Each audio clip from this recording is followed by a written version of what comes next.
Tebas, una vez gloriosa, ahora se ahogaba bajo un manto de pestilencia.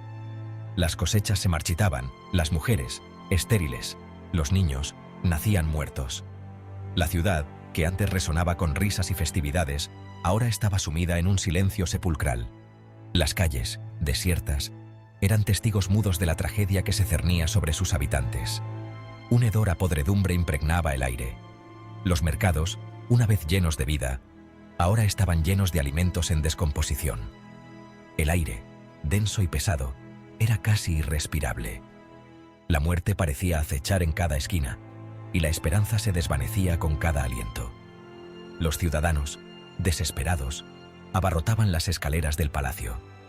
Sus rostros, marcados por el sufrimiento, reflejaban la angustia de un pueblo al borde del colapso.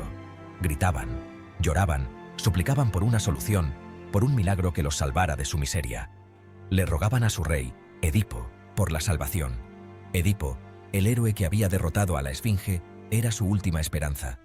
Con lágrimas en los ojos y corazones llenos de desesperación, se arrodillaban ante él, implorando por su intervención divina.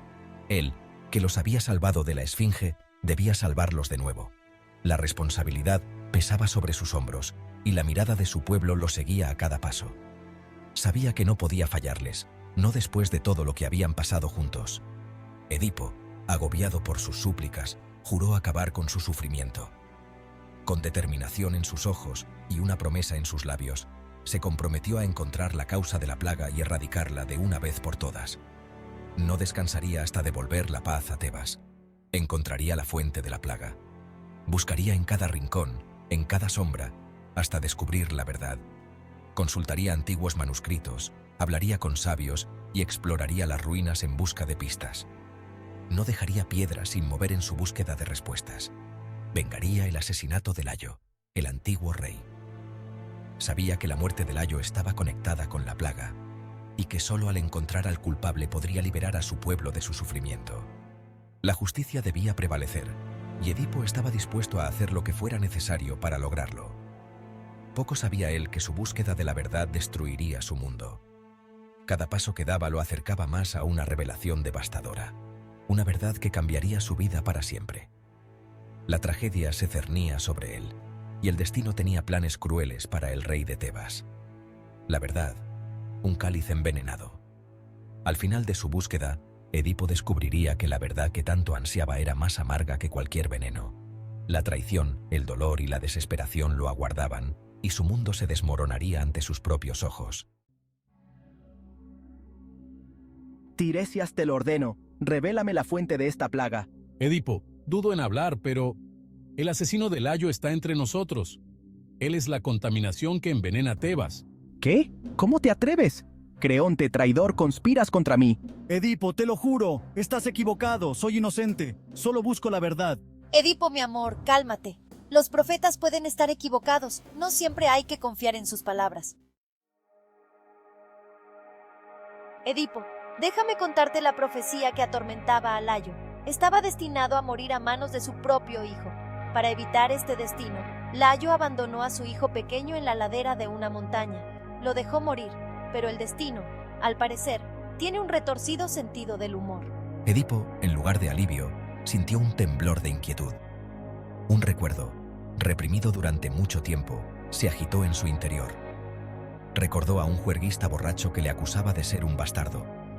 Recordó un viaje, una encrucijada, un enfrentamiento. Un hombre mucho mayor, asesinado en un ataque de ira. Yocasta, háblame de la muerte de Layo. ¿Dónde ocurrió? ¿Cuándo? ¿Cuántos iban con él? Fue en un lugar donde se cruzan 3 caminos. Sucedió hace mucho tiempo. Iba con un pequeño grupo de hombres. Cada respuesta, como martillazos, solidificaba el creciente temor de Edipo. La verdad, una bestia monstruosa, comenzaba a asomar su fea cabeza. Edipo, por favor, olvida estos miedos. Las profecías no son más que susurros del viento. Pero Edipo, con el corazón en un puño, no podía ignorar la verdad que le corroía el alma. Mandó llamar al único testigo del asesinato de Layo, un pastor. Antes de que llegara el pastor, un mensajero de Corinto llegó con noticias. El aire estaba cargado de tensión, y todos los presentes sabían que algo importante estaba a punto de revelarse. El mensajero, con el rostro marcado por la urgencia, se acercó al rey con pasos rápidos y decididos. Pólibo, rey de Corinto, ha muerto. La noticia cayó como un rayo en medio de una tormenta, dejando a todos en un estado de shock. Pólibo, conocido por su sabiduría y justicia, había sido una figura paterna para muchos, y su muerte significaba un cambio drástico en el reino. Edipo, criado como su hijo, iba a heredar el trono. Desde su infancia, Edipo había sido preparado para este momento, educado en las artes de la guerra y la diplomacia, siempre bajo la atenta mirada de Pólibo.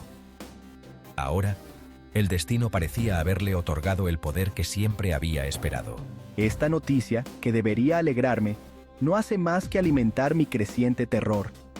La sombra de la profecía aún pesaba sobre mí, y cada paso hacia el trono parecía acercarme más a un destino inevitable. ¿Cómo podía celebrar cuando el miedo me consumía por dentro? Si Pólibo estaba muerto, entonces la profecía que decía que mataría a su padre era falsa. Este pensamiento trajo un breve alivio a Edipo, una chispa de esperanza en medio de la oscuridad. Pero la mente de Edipo no podía descansar, siempre buscando la verdad detrás de las palabras. ¿Pero qué hay de la profecía de su madre? La incertidumbre sobre su verdadero origen seguía siendo una carga pesada. La profecía había dicho que se casaría con su madre, y aunque Pólibo estaba muerto, la identidad de su madre seguía siendo un misterio. En un intento equivocado de calmar los temores de Edipo, debo revelar que él no era hijo de Pólibo. La verdad, aunque dolorosa, era necesaria. Edipo debía saber que su vida había sido una mentira, que su verdadero origen estaba envuelto en secretos y sombras. Había sido un bebé, abandonado en la ladera de una montaña, dejado a su suerte por razones que aún no comprendía. La imagen de un bebé indefenso, expuesto a los elementos, era una visión que nadie podía olvidar. Entregado al rey y a la reina de Corinto para que lo criaran como suyo. Pólibo y su esposa, sin hijos propios, habían aceptado al niño con amor y dedicación, sin saber que su llegada traería consigo una profecía que cambiaría sus vidas para siempre. La verdad, aunque revelada, solo planteaba más preguntas sobre el destino de Edipo y el papel que debía jugar en el futuro del reino. Sección 6. La confesión del pastor. La verdad revelada. Llegó el pastor, con el rostro marcado por el miedo. Reconoció al mensajero de Corinto, el mismo hombre que le había entregado al pequeño Edipo hacía tantos años. La verdad, como una bestia enjaulada, ya no podía ser contenida. Con labios temblorosos, el pastor confesó. Le habían ordenado matar al niño, pero no había podido hacerlo. Le había entregado el niño al mensajero, rezando por su salvación. Sin saberlo, había puesto en marcha la cadena de acontecimientos que llevaría la ruina a Tebas. Sección 7. La catástrofe. El fin de Yocasta y la agonía de Edipo. En esta sección, exploramos el trágico desenlace de una historia marcada por el destino y la fatalidad. La tragedia de Edipo y Yocasta es una de las más desgarradoras de la mitología griega. La verdad, como una luz cegadora, iluminó el horror de la vida de Edipo. En un instante, todo lo que creía saber sobre sí mismo y su vida se desmoronó. La revelación fue tan devastadora que su mente apenas podía comprender la magnitud de su tragedia. Era el hijo de Layo. Un hecho que había estado oculto en las sombras de su pasado, ahora se revelaba con una claridad dolorosa. La conexión con su linaje real, que debería haber sido motivo de orgullo, se convirtió en una fuente de inmenso dolor. Había matado a su padre.